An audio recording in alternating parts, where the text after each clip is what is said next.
আসসালামু আলাইকুম। রাত ৩টার দিকে বাসা থেকে বের হয়ে পড়লাম। গন্তব্য খেজুরের রস খাবো, গুড় বানাবো এবং বীজ গুড় বানানো আপনাদের দেখাবো, সাথে সূর্যোদয়ও দেখাবো ইনশাল্লাহ।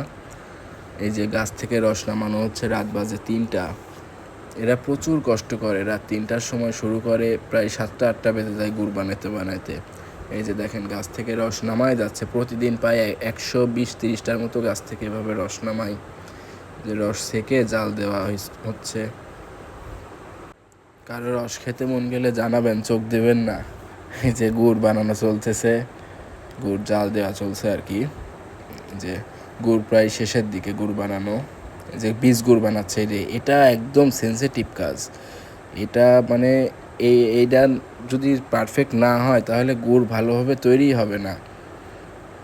এই যে গুড় মিক্সার চলছে, যে ছাঁচে ঢালছে ইনশাল্লাহ।